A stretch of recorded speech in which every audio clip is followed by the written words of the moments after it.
Kesempatan itu ada hari ini. Luput hari ini, lepas semua kesempatan itu. Jadi pastikan dua anak muda ini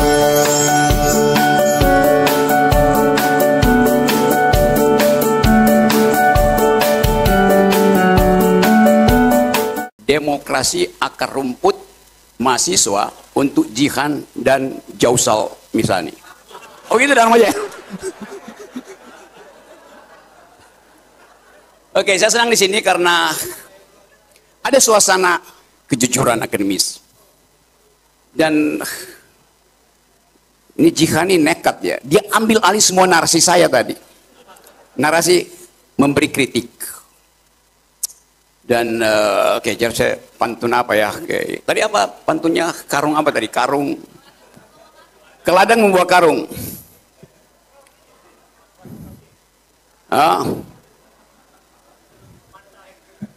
Jangan bawa karung untuk nangkap tenggiri. Jangan bingung kalau tidak jadi menteri.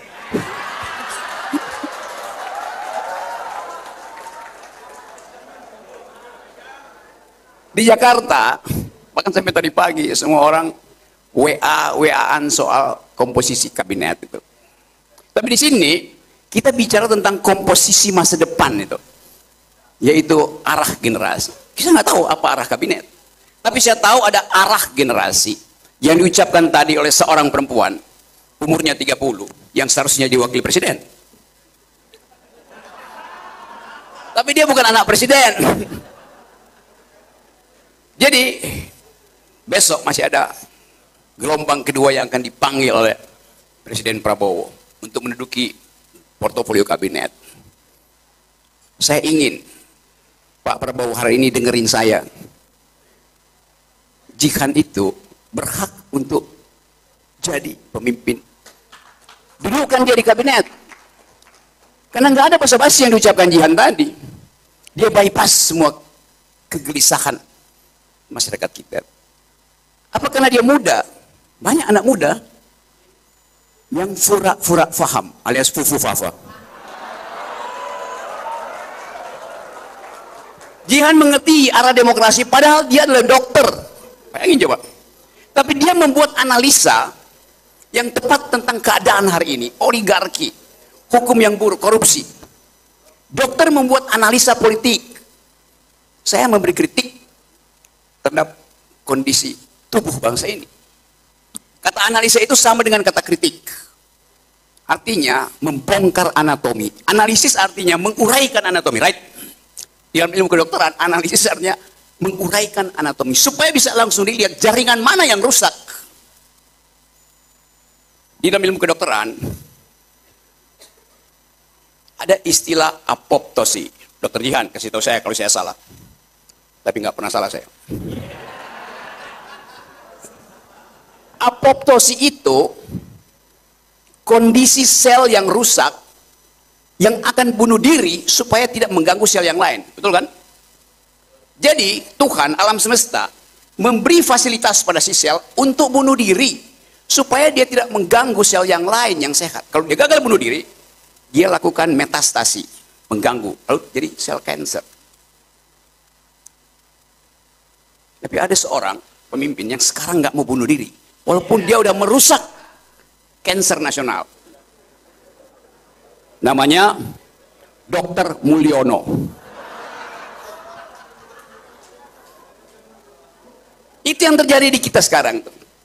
Keinginan kita untuk melihat bangsa yang bermutu, bangsa yang pernah mendalilkan kemerdekaan atas dasar kekuatan pikiran, nggak ada lagi sekarang.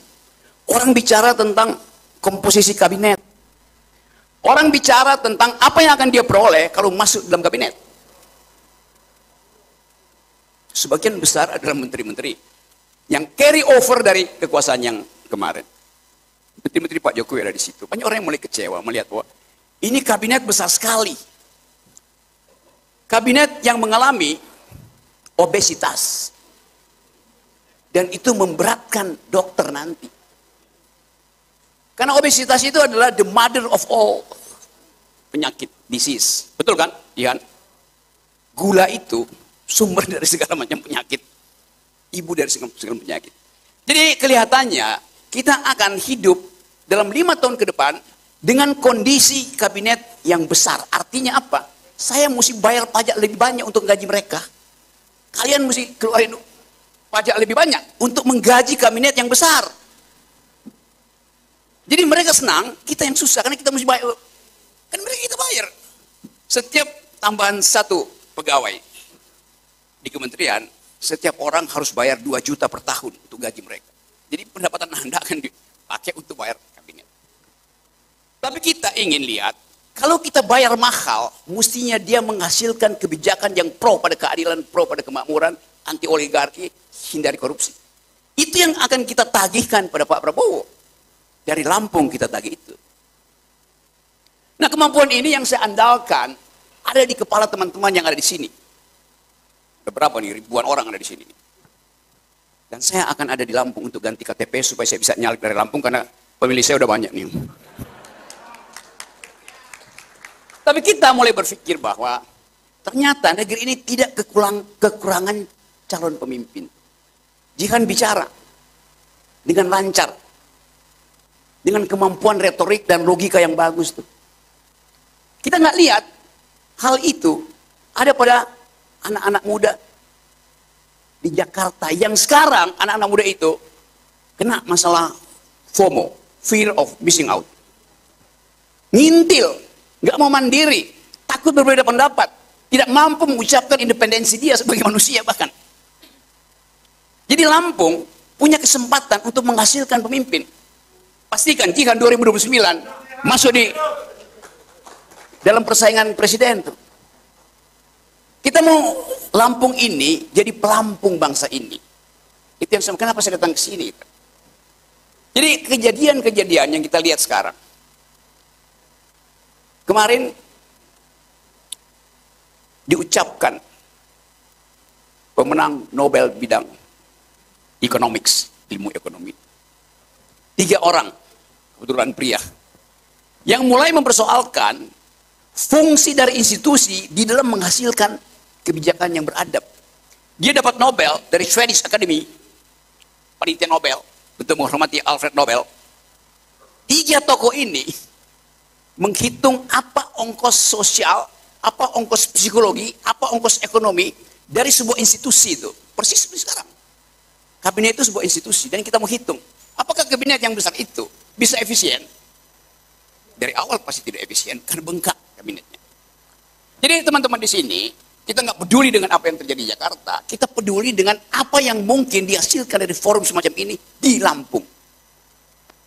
Itu intinya, itu dasarnya.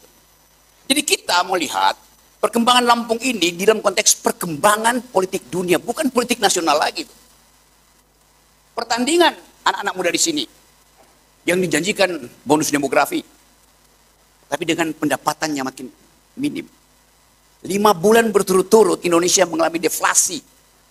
Artinya barang udah jadi murah pun nggak ada yang beli. Karena emak-emak setiap kali datang ke ATM buat lihat masih ada 50.000 nggak di tabungannya tuh. Hanya untuk memastikan anaknya masih bisa ada sedikit jajan di SD, SMP. Jadi kita dalam kondisi semacam ini. Kondisi yang memungkinkan negeri ini jatuh menjadi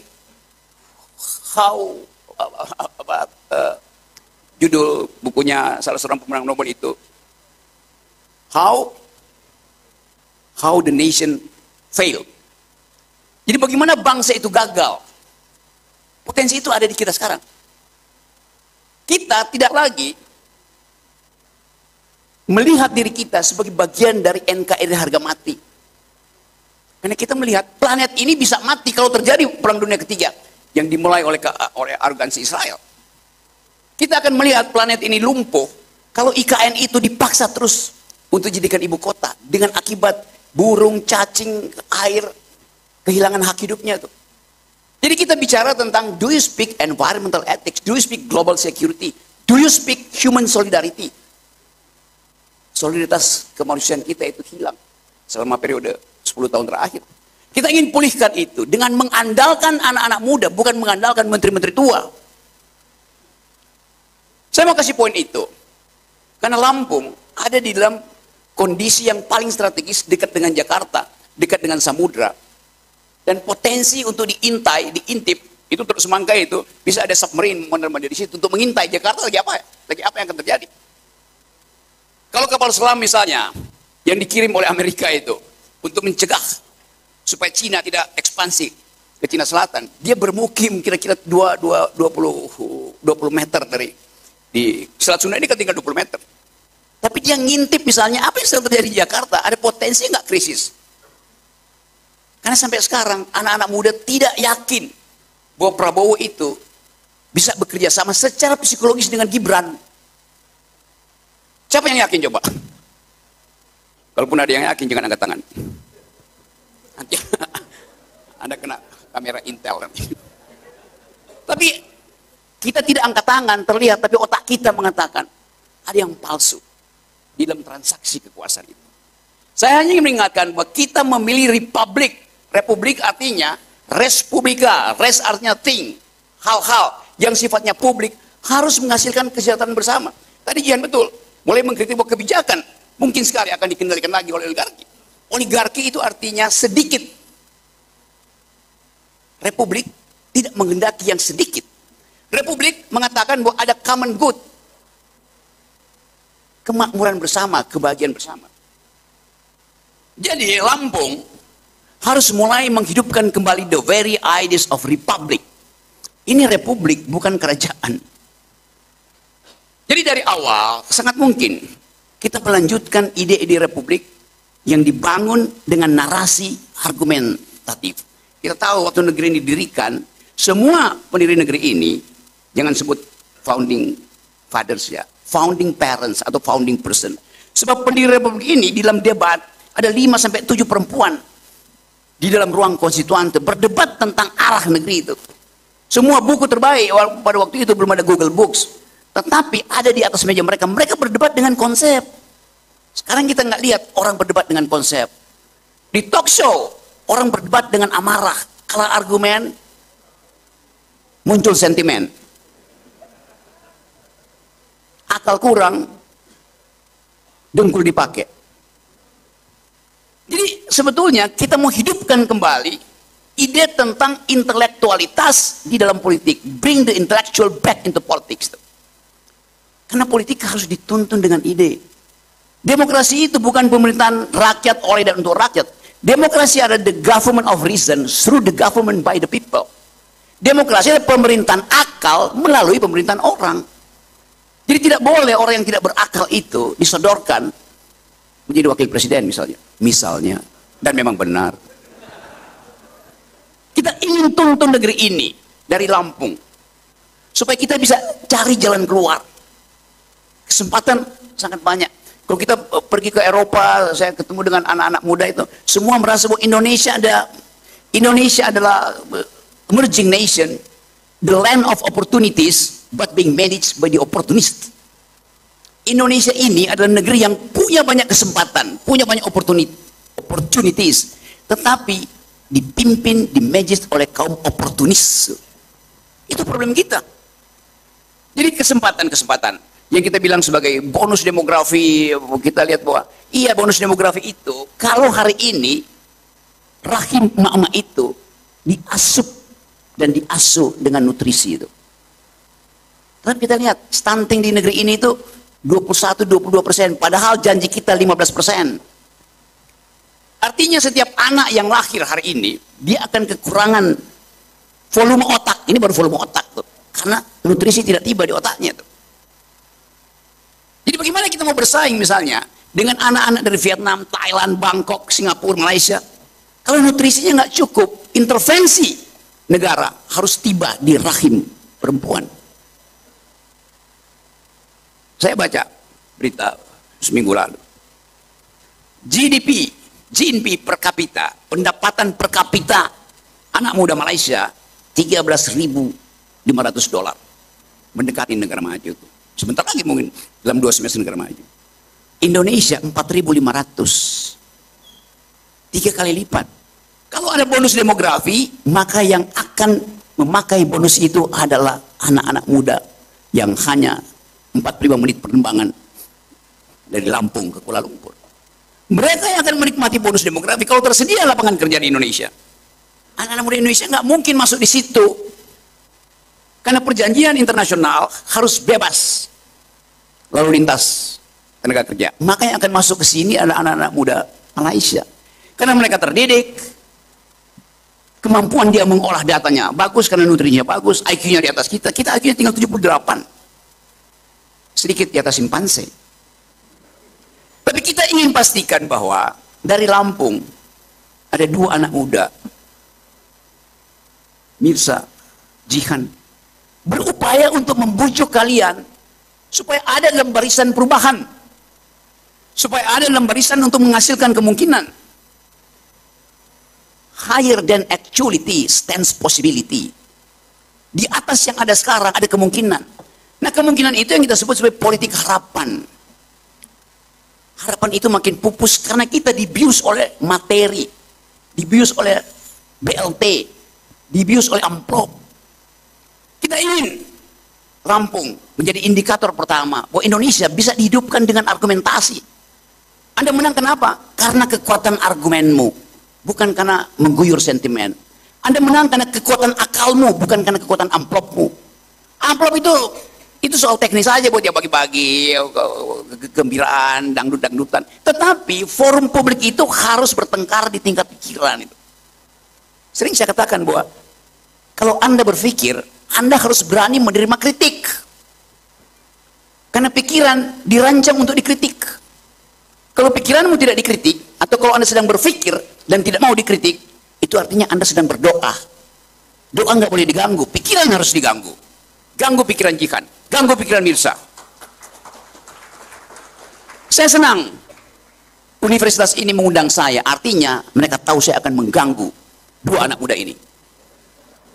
Kalau Anda lulus dari gangguan saya, 2029 Anda berdua calon presiden dan wakil presiden Republik Indonesia. Kan hanya itu isunya itu. Jadi saya mau perlihatkan sebetulnya potensi sekali lagi Lampung akan jadi pelampung kedunguan bangsa ini. Kita mau tenggelam karena kedunguan, maka Lampung mesti ambangkan lagi, apungkan lagi kecerdasan itu. Kesempatan itu ada hari ini. Luput hari ini, lepas semua kesempatan itu. Jadi pastikan 2 anak muda ini, izinkan dia memimpin setelah kalian ganggu argumennya tuh. Saya nggak ingin dia jadi manja. Karena bapaknya, karena lingkungannya, karena hartanya. Tapi karena otaknya. Sangat bagus kalau dia berharta, sehingga dia nggak akan korupsi. Sangat bagus kalau dia berotak, karena dia tidak akan menerima, membiarkan kedunguan beredar setiap hari. Jadi teman-teman, nanti kita akan diskusi. Saya cuma sengaja memprovokasi teman-teman, seperti hobi saya, untuk memastikan bahwa kita adalah bangsa yang dulu pernah mengucapkan kemerdekaan dengan kemampuan diplomasi itu. Haji Agus Salim, Sultan Syahrir, Soekarno, Nasir segala macam bekerja dengan pikiran untuk menghalau kedunguan. Kita hari ini tidak menemukan itu lagi. Tetapi saya tahu bahwa dari Lampung saya percaya ada akal sehat ditumbuhkan. Dari Lampung saya percaya bahwa matahari kecerdasan akan terbit dari Lampung. Dan tidak akan pernah tenggelam sampai Mirsa dan Jihan memimpin provinsi ini. Terima kasih.